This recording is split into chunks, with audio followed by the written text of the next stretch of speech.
नमस्कार दोस्तों, मैं हूं संतोष पाठक और आप देख रहे हैं द न्यूज लॉन्चर। 2025 का यह नया वर्ष ऐसा लग रहा है कि प्रधानमंत्री नरेंद्र मोदी और उनके करीबियों के लिए बुरे दिन की सौगात लेकर आया है। इस वर्ष के पहले दिन यानी 1 जनवरी 2025 को उनके मित्र और इस देश के प्रसिद्ध उद्योगपति गौतम अडानी को एक बड़ा झटका लगा और उसके बाद ऐसा लग रहा है कि नरेंद्र मोदी को झटके पर झटके लगते जा रहे हैं। उनके करीबियों के बुरे दिन आते जा रहे हैं। एक तरफ प्रधानमंत्री नरेंद्र मोदी को उनके करीबी मित्र, जिनको नरेंद्र मोदी अपना मित्र बताते थे, उन डोनाल्ड ट्रंप साहब ने अपने शपथ ग्रहण समारोह का न्योता नहीं दिया, लेकिन उस शपथ ग्रहण समारोह में इंडिया का मोस्ट वांटेड आतंकवादी, खालिस्तानी आतंकवादी पन्नू दिखाई दिया। इस तरह के कई झटके लगने लग गए। अमेरिका से भारतीयों की वापसी की बात उठने लगी, भारत के एक तरह से सरेंडर कर देने की बात उठने लग गई।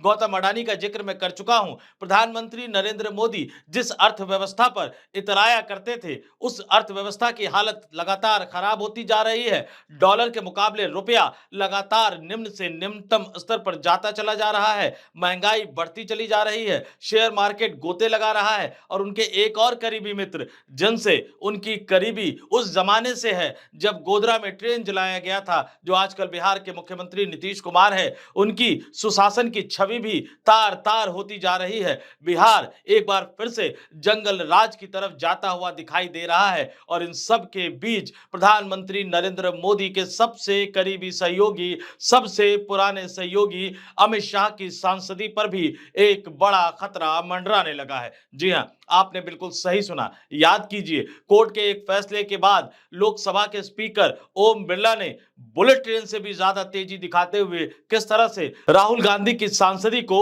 छीन लिया था और जब कोर्ट ने उस फैसले पर स्टे लगाया तो सांसदी को फिर से बहाल करने में बहुत ज्यादा समय लिया गया था। ये हमें और आपको सबको याद होगा। तमाम आप सर्च करेंगे गूगल पे जाके तो मीडिया रिपोर्ट्स इसको लेकर आपको मिल जाएगी। लेकिन कहते हैं ना, समय चक्र घूम कर आता है। तो नरेंद्र मोदी के करीबी, सबसे पुराने मित्र, सबसे पुराने और अभिन्न सहयोगी अमित शाह की सांसदी पर एक बड़ा खतरा मंडराने लगा है। और अगर अदालत ने, जज ने तथ्यों के साथ सही तरीके से निष्पक्ष होकर फैसला दिया तो फिर अमित शाह की सांसदी भी चली जाएगी और जब वो लोकसभा के सांसद ही नहीं रहेंगे तो फिर भला मंत्री पद कहां बच जाएगा। और अब तो भारतीय जनता पार्टी के राष्ट्रीय मुख्यालय में भी उनके लिए जगह नहीं बची है। यानी नरेंद्र मोदी चाहे भी तो उन्हें फिर से भारतीय जनता पार्टी का राष्ट्रीय अध्यक्ष बनाकर भारतीय जनता पार्टी के मुख्यालय में नहीं भेज सकते, क्योंकि वहां पर मोहन भागवत ने, राष्ट्रीय स्वयंसेवक संघ के मुखिया ने, नो एंट्री का बोर्ड लगा रखा है।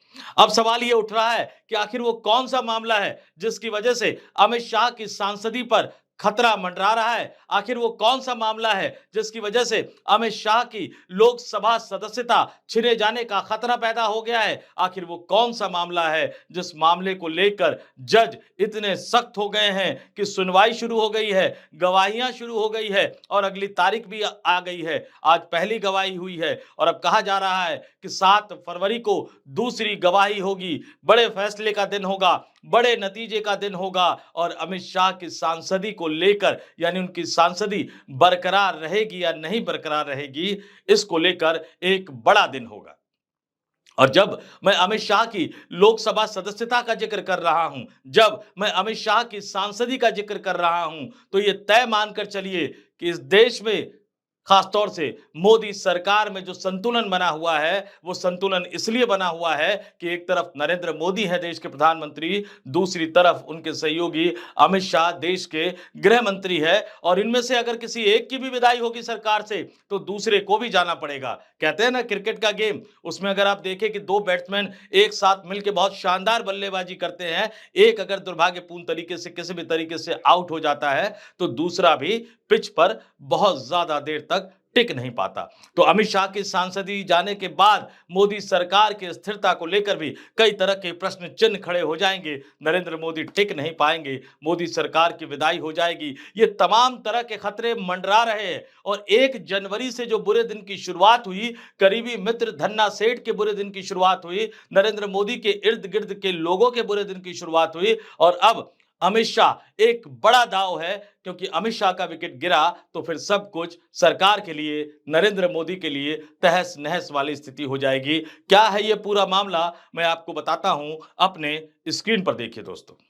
आपके स्क्रीन पर मैं दैनिक भास्कर की एक खबर दिखा रहा हूं और इसकी हेडलाइन देखिए। अमित शाह के खिलाफ सुल्तानपुर एमपी एमएलए कोर्ट में पहली गवाही हुई है। ये भास्कर की खबर बता रही है कि सुल्तानपुर में जो एमपी एमएलए कोर्ट है उत्तर प्रदेश में, जी हां, वही उत्तर प्रदेश जहां के मुख्यमंत्री योगी आदित्यनाथ हैं, वही उत्तर प्रदेश जहां के मुख्यमंत्री योगी आदित्यनाथ के किस तरह के रिश्ते केंद्रीय गृह मंत्री अमित शाह के साथ है, वो सब जानते हैं। कम कहे को ज्यादा समझिएगा। आगे देखिए, डॉक्टर अंबेडकर के अपमान का आरोप, दूसरी सुनवाई 7 को। और नीचे पूरी खबर बता रखी है कि केंद्रीय गृह मंत्री अमित शाह द्वारा लोकसभा में डॉक्टर भीमराव अंबेडकर पर की गई टिप्पणी के विरोध में दायर परिवाद में गुरुवार को पहले गवाह का बयान दर्ज किया गया। सुल्तानपुर के एमपी एमएलए कोर्ट में अगली सुनवाई 7 फरवरी को होगी, वो अहम तारीख जिसमें दूसरे गवाह का बयान दर्ज किया जाएगा। आगे इस केस की पूरी डिटेल दे रखी है। मामले के याचिकाकर्ता राम खिलावन, जो धमौर थाना क्षेत्र के बनकेपुर सरैया के निवासी हैं, ने अपने वकील जयप्रकाश के माध्यम से यह परिवाद दायर किया है। उनका आरोप है कि 17 दिसंबर 2024 को लोकसभा में केंद्रीय गृह मंत्री अमित शाह ने डॉक्टर अंबेडकर का नाम 6 बार दोहराते हुए कहा था कि अंबेडकर अंबेडकर कहना एक फैशन बन गया है। इतनी बार भगवान का नाम लेते तो 7 जन्मों तक स्वर्ग मिल जाता। याचिकाकर्ता ने बताया कि इस टिप्पणी से करोड़ों गरीब, यानी जो अदालत के पास वो गए, उन्होंने कहा कि इस टिप्पणी से इस देश के करोड़ों गरीब और मजदूर वर्ग की भावनाएं आहत हुई हैं, जो डॉक्टर भीमराव अंबेडकर को अपना भगवान मानते हैं।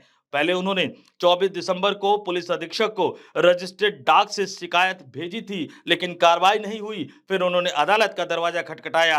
अदालत में उन्होंने तमाम चीजें जमा करवाई, वीडियो पेन ड्राइव में जमा करवाया, वादी का जाति प्रमाण पत्र जमा कराया, और उसके बाद इसकी पहली सुनवाई 15 जनवरी को हुई थी। आज इसमें पहली गवाही दर्ज की गई है और अब जो अगली तारीख है वो 7 फरवरी की रखी गई है, जिसमें दूसरी गवाही दर्ज की जाएगी। इसी तरह की एक शिकायत केंद्रीय गृह मंत्री अमित शाह के खिलाफ अलीगढ़ के एमपी एमएलए कोर्ट में भी दायर की गई है।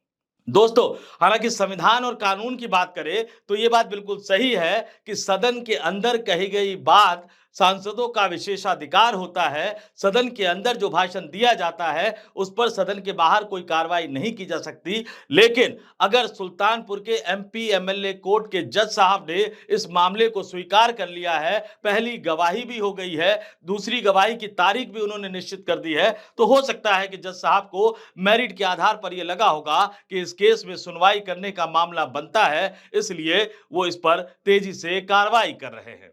और क्या है ये पूरा मामला? डॉक्टर भीमराव अंबेडकर साहब के अपमान का मसला अमित शाह ही नहीं बल्कि केंद्र की पूरी सरकार पर भारी पड़ सकता है। इस बात का एहसास नरेंद्र मोदी, अमित शाह और भारतीय जनता पार्टी की पूरी इकाई को उसी दिन हो गया था जिस दिन अमित शाह के मुंह से ये निकल गया।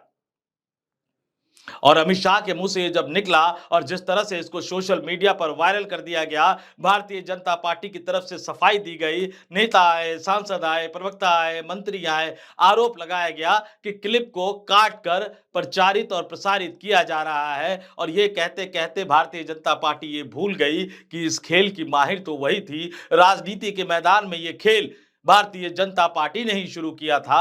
सबसे ज्यादा विपक्षी नेताओं को इसी खेल से भाजपा ने प्रताड़ित किया था। राहुल गांधी की तो पता नहीं कितने वीडियो इसी तरह से क्लिप काट काट कर सोशल मीडिया पर प्रचारित और प्रसारित करते हुए उनकी एक खास इमेज बना दी गई थी। और अब जब पलटवार हुआ, भारतीय जनता पार्टी पर वार हुआ, तो बिलबिलाने लग गए। लेकिन मामला थमता हुआ नजर नहीं आया।